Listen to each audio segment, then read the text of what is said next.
Nepali party Congress party के अध्यक्ष और 3 बार नेपाल के प्रधानमंत्री रह चुके शेर बहादुर देवा, जिन्होंने सत्ता के लिए कम्युनिस्ट पार्टी से गठबंधन करके फिर से सत्ता की वो मलाई चाटने लगे। ठीक भारत की तरह जहां समाजवादी पार्टी, आरजेडी, राष्ट्रीय जनता दल, आम आदमी पार्टी जिंदगी भर इंडियन नेशनल कांग्रेस को गाली देते रहे, लेकिन सत्ता की मलाई चाटने के लिए ये सारे फिर एक हो गए। शेर बहादुर देवा, इन्होंने वर्तमान में नेपाली संसद के अध्यक्ष हैं और इन्होंने अपनी पत्नी आरजू को विदेश मंत्री बना दिया। ये दृश्य देखकर दया आती है और उन कांग्रेसी नेताओं के लिए एक सबक है जो भारत में भी नेपाल जैसा होने के सपने देखते हैं। शेर बहादुर देवा बुरी तरह से घायल पड़े हुए हैं। भीड़ में उनकी खतरनाक मोम लिंचिंग हुई है। पूरा शरीर लोहू लुहान है, हड्डियों में कई जगह उनके फ्रैक्चर है और बगल में उनकी पत्नी है, वो भी चोटिल हैं, खून बह रहा है और उनका बड़ा बेटा है, उसके भी सारे कपड़े वगैरह फाड़ दिए। फिर भी नेपाली सैनिक अपनी जान पर खेल करके उनको बचाने की पूरी कोशिश कर रहे हैं। एक फौज की ड्यूटी बनती है कि वो नेता कितना भी भ्रष्ट क्यों ना हो, उसको बचाया जाए। उनके रेस्क्यू के लिए एक हेलीकॉप्टर आया तो नेपाल की भीड़ ने हेलीकॉप्टर पर पत्थरबाजी की और जिससे कि वो हेलीकॉप्टर फिर लैंड नहीं हो पाया और बाद में बड़ी मुश्किल से उनकी जान बचाई गई। समझ लीजिए, कांग्रेसी नेताओं, चमचों, गुलामों और इन्हीं तरह के और बाकी जितने भी चरण वंदना करने वाले हैं कि कब देश की जनता तुम्हारे नेताओं और तुम लोगों की ये हालत कर दे, ये इसका ध्यान रखिए।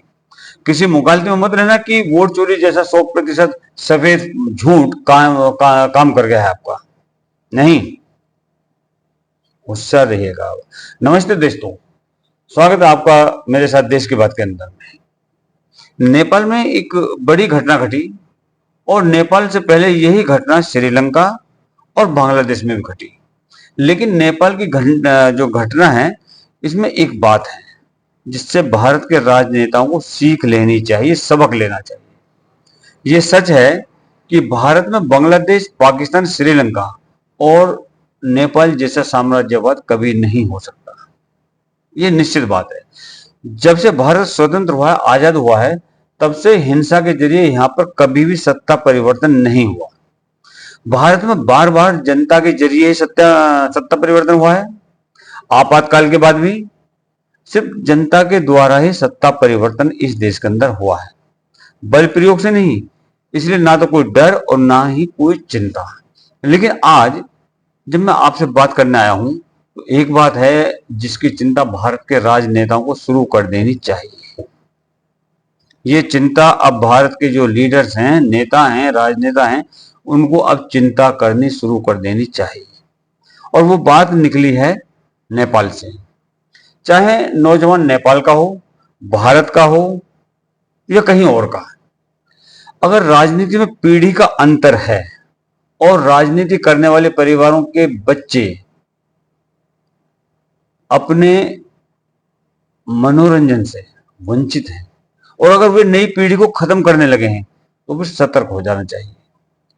उन्हें चिंता करनी चाहिए, कम से कम उन राजनीतिक परिवारों को चिंता होनी चाहिए जो इन दोनों बीमारियों से ग्रस्त हैं।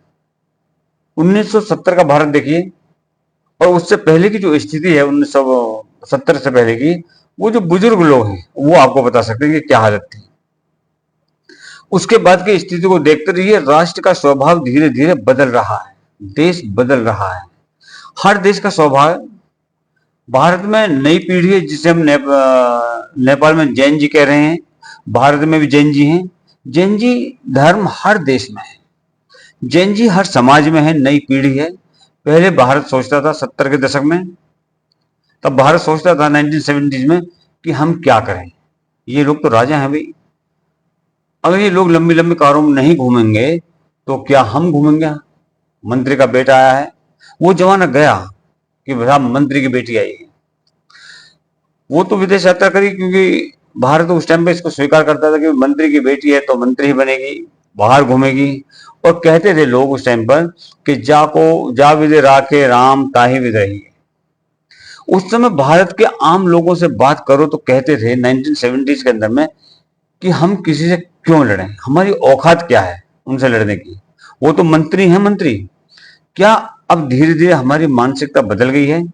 मैं जो कह रहा हूं, अगर आप नेपाल की घटनाओं को साथ में रखें तो आप अच्छी तरह से इस बात से सहमत हो सकते हैं, समझ सकते हैं इस बात को।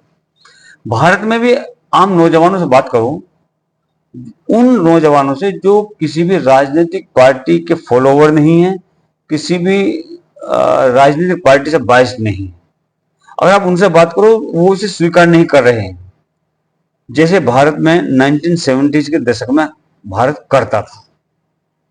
कोई बात नहीं, ये लोग उस्ताद हैं। यहां भी जैन जी को किसी ने स्वीकार नहीं किया, उनकी नजरों में भी वो लोग सिर हिला रहे हैं। बाबा के बाद बेटा, पिता, पिता के बाद बेटा, बेटे के बाद पोता, ये वंशवाद का एक क्रम है भारत के अंदर में। चाहे जिले में हो, देश में हो, कहीं पर भी हो, अगर एक बार किसी परिवार का कोई व्यक्ति राजनीति में आ गया और वो कोई मंत्री, विधायक, सांसद बन गया तो फिर उसकी सारी पीढ़ियां उसी के अंदर ही घूमने लगती हैं, वही बनती रहती है। इसका एक उदाहरण मैं आपको बताता हूं। उत्तर प्रदेश में एक निर्वाचन क्षेत्र की विधानसभा है। उस विधानसभा में अब तक 16 बार चुनाव हुए हैं और 16 बार चुनावों के अंदर में 13 बार पिता और पुत्र ही जीते हैं। अब तक कितने? 16 बार चुनाव हुए और 13 बार पिता और पुत्र ही जीते हैं। ये बात ठीक नहीं। ध्यान रखें, मुख्यमंत्री का बेटा मुख्यमंत्री, प्रधानमंत्री का बेटा प्रधानमंत्री और मंत्री का बेटा मंत्री, ये सब जनता को पसंद नहीं आ रहा। नेपाल में जो भी कुछ हुआ है उसके पीछे ये एक सबसे बड़ा कारण है कि एक आज बाप है उस कुर्सी पे, कल को बेटा, फिर पोता, फिर परपोता, इस तरह से एक सीक्वेंस बना हुआ था। 4 परिवार, चारों मल्ल परिवार राजनीति करते थे। नेपाल में एक पूर्व प्रधानमंत्री का घर जला दिया गया।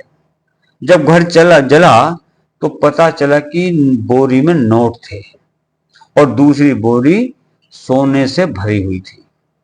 ये लोग जनता की सेवा करने आए थे, और अगर ये लोग जनता की सेवा करने आए थे तो इतना धन कहां से आया इनके पास? और यही बात भारत के लिए भी लागू होती है।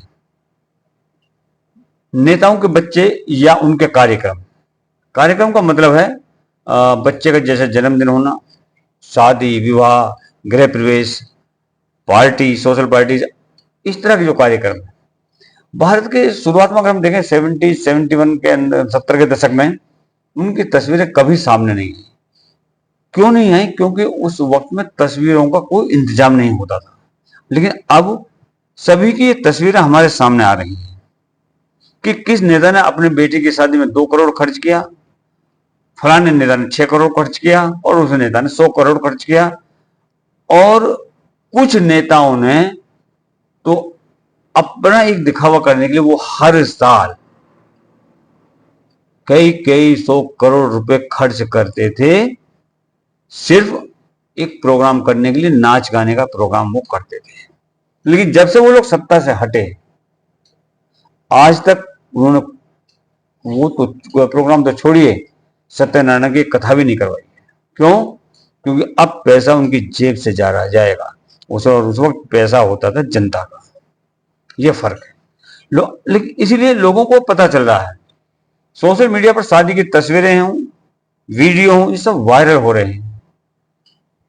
एक मामूली से इंसान का बेटा वो ये वीडियो देख रहा है और वो गालियां दे रहे हैं। वो कह रहे हैं कि जिनके पास कल तक चलने के लिए साइकिल नहीं थी वो आज 200 करोड़ में शादियां कर रहे हैं। ये एक सवाल है। मैं सोसाइटी में इस सवाल को महसूस करता हूं, और जो लोग ऐसा नहीं कर रहे हैं, जो इस चीज को नहीं महसूस कर रहे हैं, वो रेत में सिर गड़ाए बैठे हैं जैसे शत्रुमुर्ग बैठता है। लेकिन ये लोगों के लिए एक वैश्विक मुद्दा है। उन नेताओं के लिए सवाल कर रहे हैं जम्मू कश्मीर में, भारत के जम्मू कश्मीर में, जिन्होंने, मेरा मतलब है, कमर्शियल उड़ानों में, जो कमर्शियल एयरलाइंस है उनके अंदर में उड़ना बंद कर दिया है। वो कह रहे हैं कि हम अपने यहाँ विमान रखते हैं, हम जहां भी जाते हैं वो अपने प्राइवेट जेट से जाते हैं।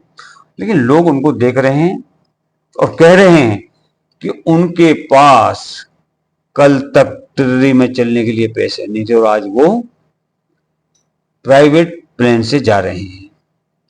फिर ये विमान उनके पास आया कहां से?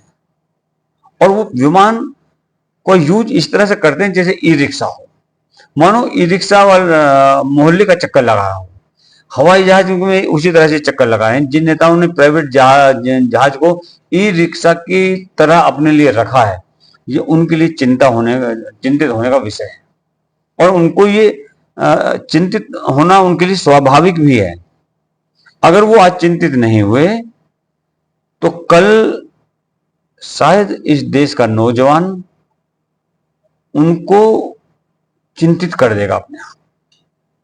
इसलिए उन्हें चिंतित होना चाहिए। अब समय आ गया है, ये एक अच्छी सलाह है। चिंतित रहो, खुद को सुधारो, डरो मत। मैं केवल चिंता करने के लिए कह रहा हूं, डरने के लिए नहीं कह रहा। कि अपने आप को सुधारो, खुद को सुधारो, क्योंकि जनता को तुम्हारी हर चीज की कीमत पता चलती है। क्यों? उन्हें पहले पता नहीं चलता था।